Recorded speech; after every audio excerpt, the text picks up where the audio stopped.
Salam alaikum, salam à tous, Mounir Moons. Les frérots, j'espère que vous allez bien. J'espère que vous allez tous bien. Bon, les frérots, j'aimerais parler un petit peu de cette petite mascarade, là, cette petite vidéo qui a aucun sens. Déjà, la première, celle de H-Coaching. Hamida, je suis obligé de te le dire. D'ailleurs, on s'est parlé en privé vite fait. Moi, Hamida, je vais l'appeler justement. Et d'ailleurs, on aimerait bien t'inviter un petit live Instagram pour parler justement de cette vidéo-là. Parce que on t'a vu te plaindre et tout. Hamida, on ne doute pas de la religion et tout. On sait que tu es un mec éduqué et tout. Moi, personnellement, je sais que tu es un mec éduqué car j'ai déjà parlé avec toi. On a déjà eu affaire à toi dans le passé. On a déjà dahak, on a déjà tapé des barres. Donc, on sait qu'en vérité, tu as certains codes. Mais je vais te dire dans quoi je ne suis pas d'accord avec toi, Hamida. Parce que là, tu te plains, tu dis, ouais, c'est un escroc. C'est vrai. Tu nous dis, ouais, il doit 3 mois de travaux à un gars de là-bas qui a fait des travaux et tout. Ok, c'est vrai. Ouais, il a cassé le buggy à Dubaï Canam. C'est vrai. Mais tu le savais pas ça. Il y a 15 jours, il était en train de s'entraîner avec toi. Tu étais en train de l'entraîner. Tu as eu les révélations que, comme par hasard, dès qu'il t'a pas payé les 400, dès que vous vous êtes pas arrangé pour que tu passes par la télé, dès que vous n'avez pas trouvé d'arrangement pour que tu passes à la télé, que c'est toi le coach et tout, que ça s'est cassé entre vous, comme par hasard, tu as eu la révélation qu'il mange du pain. Tu as eu la révélation que c'est un escroc. Tu as eu la révélation qu'il a cassé du matériel à Dubaï Canam. Alors que nous, on a fait des lives et des lives et des vidéos l'année dernière, on nous prenait carrément pour des mythos. Ben, pourquoi tu n'as pas pris notre défense au moment-là H-Coaching, toi qui es là pour toi qui es là pour le deal. Toi qui es là pour le deal. Ben, tu ne savais pas ça il y a 15 jours quand il était dans ton Instagram. Il y a 15 jours, tu ne savais pas qu'il pouvait te ramener 20 000 abonnés d'un coup. Tu le dis maintenant que maintenant, ouais, il t'a dit qu'il pouvait te ramener 20 000 alors qu'en vérité, il ramenait que 100 abonnés et que les clients ils se plaignaient de lui. Il faisait des pubs à 2000 euros. Mais ça fait combien de temps qu'on le dit? Ça fait combien de temps que moi et les abonnés et tout le peuple, on est en train de se battre contre ce mec-là en disant que c'est un escroc. Donc, qu'est-ce que je vais te dire par là, Hamida? Et c'est pour ça qu'on aimerait te prendre en live.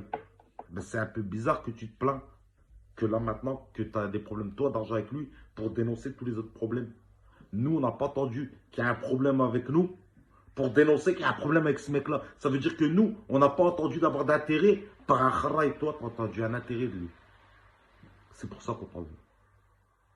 T'as beau dire ce que tu veux. C'est à partir de quand que tu as commencé à le dénoncer? À partir du moment où ça n'a pas été entre toi et lui et que c'est lui et Benji qui ont pris le buzz. C'est vrai ou c'est faux? Et que tu n'étais pas dedans. C'est vrai ou c'est faux, Hamida? Est-ce qu'avant ça, tu as parlé de lui? C'est vrai ou c'est faux? Hamida, quand il a voulu te payer, quand il t'a dit pour l'entraînement, tu as dit oui. C'est vrai ou c'est faux? Tu ne nous as pas parlé de ces escroqueries. Non, tu as pris une bouteille d'eau, c'est moi tu lui montrais comment on faisait une doigt indirect, on l'a accroché et vous étiez tout farhan tous les deux. C'est vrai ou c'est faux? Donc à partir du moment où tu as accepté, il y a 15 jours, ne viens pas nous chauffer nous, 15 jours après contre lui. Non, non, nous on fait déjà notre travail, on n'a pas besoin de toi, Hamida. C'est ça que je vais t'expliquer en fait. Maintenant, si tu as des problèmes avec, viens pas les faire sur Instagram, fais-les sur WhatsApp. Il y a déjà les vrais bonhommes comme nous qui font le travail H24. Sauf que vous, je vais t'expliquer c'est quoi ton problème. C'est que tu sais que c'est tous des escrocs, vous êtes tous des escrocs, vous êtes tous des voleurs et vous êtes tous des menteurs. Et vous, c'est que seulement quand vous avez une embrouille entre vous que vous commencez à dénoncer. Tu crois qu'on ne savait pas que Dylan il mettait du faux Gucci? Ben, on l'a dit il y a un an. Hamida, on l'a dit il y a un an que vous mettez tous du faux. Que vous allez à Dera. Dera, c'est une ville de pauvres à Dubaï où est-ce qu'il y a tous les Pakistanais, les Hadous, et ils vous vendent des t-shirts de marque. Hein. 4 euros, 5 euros. J'ai été. Et moi je voulais filmer par contre. J'ai pas fait le menteur. Moi j'ai été, je voulais filmer. Pour 50 euros, j'ai eu 25 kilos d'habits. C'est au kilo. Alors arrêtez de vous foutre de la gueule des gens. Ça se vend au kilo les habits. Tu donnes 1 euro, tu as 20 kilos d'habits. Qu'est-ce que tu racontes? Et c'est ça que tu veux nous dire aujourd'hui? Non, aujourd'hui, ce que je veux dire par là, c'est que tu as fait la femme enceinte. Tu vas nous dire quoi? C'est comme là, Marc Blata. Marc Blata, mesdames et messieurs, qui vient et qui vous fait l'agent immobilier sur Internet. Avec sa tête, on dirait Franklin, là, le dessin animé, là, on dirait la tortue Franklin. Tu crois que Franklin, on a entendu après toi pour des trucs d'immobilier? Et en plus de ça, tu sais très bien qu'on est des loups. On s'est renseigné sur tes plans. Ben oui, parce qu'on a des gens qui ont de l'argent. Wallahi al-Adim, ce que je vous raconte, c'est la stricte vérité. Waqsimu billahi al-Ali al-Adim. Que les plans maisons qui vous racontent, Wallahi al-Adim, ils vous montrent des maisons, ça a l'air d'être des maisons de rêve. Vous savez c'est quoi? Wallahi al-Adim, c'est un truc qui a été bâti dans le désert. Ils l'ont aménagé, écoutez bien. Et c'est que du placo. Tu tapes dans le mur, Wallah al-Adim, Wallahi al-Adim. Je vous l'ai juré par Allah, c'est Ramadan. C'est du placo venant de Chine. Ouais, on les a vus les conteneurs. Wallahi al-Adim, que les maisons que vous présentez, c'est avec du placo venant de Chine.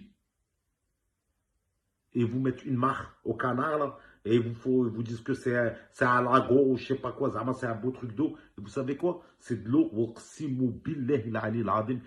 qui ramène, Wallah al-Adim, il faut un trou, ils ramènent, ils mettent de l'eau, puis ils vous font habiter dedans. C'est que du placo. Puis ils te disent 400 000 euros, 500 000 euros, tu payes à 500 fois, 600 fois. Douille sur douille. C'est-à-dire même Marc Blatta, il n'est ni à faire, ni à refaire. Il dit n'importe quoi. Lui-même, il ne sait même pas ce qu'il vous propose. Nous, on a plus accès que lui à ce qu'il propose. La preuve, je vous dis même, ces maisons, c'est quoi? Ces appartements, c'est quoi? Allez vous renseigner maintenant. Parce que je sais que parmi la team, il y en a beaucoup qui ont de l'oseille. Allez vous renseigner, vous allez voir, c'est la stricte vérité. Ensuite, vous allez me parler de qui? Tu vas nous parler de qui, Hamida? Qui?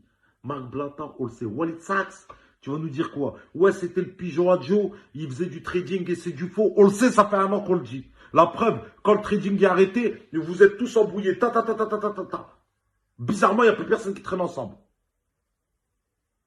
Tu vas nous dire quoi, Joe? Tu vas nous dire Adnoun qui a dépouillé tout le monde. On le sait. On a fait des millions de vidéos en disant qu'ils ont dépouillé tout le monde. La preuve, ils se la mettent tout en veilleuse. Demande à Walid Sachs, là, au jour d'aujourd'hui, de nous parler de Joe. Demande-lui pourquoi il a arrêté le trading. Demandez à Walid Sachs juste de faire une vidéo et de nous expliquer pourquoi il a arrêté le trading. Pourtant, il vous a tous fait miser dedans. Il a fait miser tout le monde dedans. Mais tout le monde, il est parti dans l'oubliette. Pourquoi? Parce que Walid Sachs, il est très intelligent. Walid Sachs, directement, il a fait quoi? Dès qu'il vous a tous dépouillé, qu'il s'est bien mis ses poches, il a acheté son petit appartement à Dubaï, il vous a dit quoi? Il vous a dit, venez, on fait un sketch sur les burgers. Là, on ne parle plus de votre argent. Mais allez, je t'ai fait dépouiller, c'est pas grave. Non, on fait un sketch sur les burgers. Et comme niveau études, vous êtes des illettrés. Ah, oh, t'as vu la blague qu'il y a fait sur le burger? T'as oublié les 4 000 euros que tu t'es fait acheter. Là, tu as oublié les 3 000 euros. Là, tu as oublié les 2 000 euros. Parce que vous êtes des idolâtres. Tu vas nous parler de qui? Kamel Tatouane. Kamel Tatouage, c'est qui? Kamel Tatouage, on le sait. Kamel Tatouage, dès qu'il y a n'importe quel influenceur ou rappeur ou n'importe qui a des vues, Kamel Tatouage, tout de suite, ça devient son portier le jour même. Il va le chercher, gars, à l'aéroport. Il lui demande juste, s'il te plaît, tu me snaps et tu me mets en vue. Je veux être sur ton snap. N'importe quel rappeur, il va venir, il va lui caresser la tête et tout. Il va vouloir être avec. Kamel Tatouage, c'est le portier de n'importe quel influenceur ou de rappeur qui vient. Il a même été le portier de Walid Sachs. Walid Sachs, que c'est un sluggy. Juste, il faisait plus de vues que Kamel Tatouage. Kamel Tatouage, il lui portait ses sacs.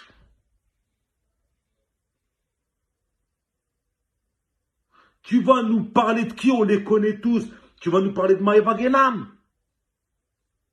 Bah, Maëva Guénam, c'est simple. Elle vient, elle vous claque un string. Elle vous dit, c'est 400 euros, il est trop bien, il va bien.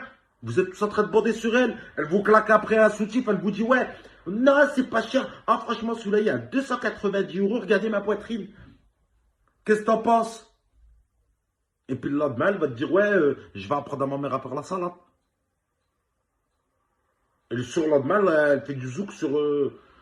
T'as capté? Tu vas nous apprendre quoi? Mila, tu crois qu'on n'est pas au courant? Mila, avant même d'être influenceuse, c'était quoi son travail? Elle était escorte pour les chirs. Les chirs, ceux que leur fantasme, c'était de pisser et de khara et tout sur la meuf. C'était ça. Ben, elle se faisait faire pipi et caca dessus par les chirs et elle se faisait payer. C'était son travail. Madi, c'est elle, c'est ça. T'as une belle voiture, elle va avec toi. Là pour l'instant, c'est Benji. Là, Benji lui a claqué un gosse. On espère juste qu'elle va se calmer. Que c'est pas dès que j'aime qu'elle va sortir une nouvelle voiture qu'elle va oublier le gosse et qu'elle va oublier Benji. Parce que elle, dès qu'elle voit le 4 pots d'échappement, ça y est. Alors si t'en as 6, c'est même pas la peine. Tu vas nous apprendre quoi sur qui? On connaît tout le monde. On vous connaît tous. Laurent Billionnaire. Laurent Billionnaire, que sa femme l'a trompé, puis il va continuer à faire des Instagram avec. Même son enfant, il ne sait même pas si c'est le sien ou si c'est celui de la rôle, si c'est celui du voisin. Et en plus, avec preuve à l'appui, il voit les photos vidéos, il traite sa femme de pute. Et vous êtes tous abonnés à lui. Et vous venez nous parler de Den aujourd'hui. Vous venez nous dire aujourd'hui, Bal'ané, dès que vous mangez une douille par un d'eux. Ouais, mais non, mais t'as vu Hadar. Non, on le sait tous. Vous êtes tous des restes. Donc maintenant, je vous parle à vous tous. Tous ceux et celles qui ont accepté de travailler avec ces gens-là, ou d'être abonnés avec ces gens-là, et que vous arrivez une couille. Et que dès que vous arrivez une couille, vous venez nous voir, nous, en nous disant, ouais, t'as vu, tata, et nous ressortir tous les dossiers qu'on a ressortis il y a un an. On va vous dire, hey, les gars, vous êtes périmés. Vous êtes juste en train de nous faire une crise. Parce que si tu avais payé les 400 $, on t'aurait pas entendu parler. Si tu avais gardé en tant que coach, si tu avais fait le buzz, on t'aurait pas entendu parler. Voilà, Hamida, voilà, pour tous les influenceurs, que ce soit Marc Blatin, que ce soit Laura Billionnaire, que ce soit Walid Sachs, que ce soit le fameux Kamel Tatouage, ou qui que ce soit, vous êtes tous des menteurs. Vous avez tous pas de thunes. Tu nous sors aujourd'hui, ouais, Dylan, il a du mal à payer son électricité. Bon, on le savait déjà. On le savait déjà qu'il n'y avait pas de thunes. Pourquoi tu viens nous raconter aujourd'hui qu'il a du mal à payer son électricité?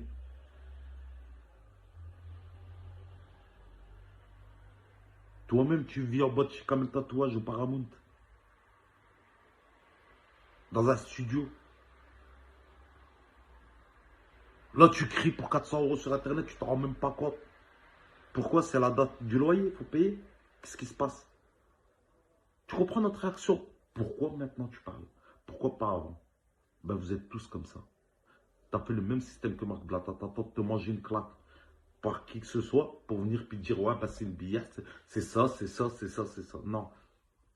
Les vrais bonhommes, c'est les mecs comme nous, qui n'entendent rien de personne et qui ne sont pas que nous, quand on veut être opportuniste, on veut être opportuniste sur nos qualités, pas être opportuniste sur le rêve de l'autre. Dire, ah, Inch'Allah, que je suis dans son snap. Ah, Inch'Allah, qui me met dans son snap. Non, nous, c'est pas comme ça. C'est Inch'Allah qu'Allah, il m'aide dans mes projets à moi. Rojoula, mon frère. Salam alaikum. Et prenez soin de vous.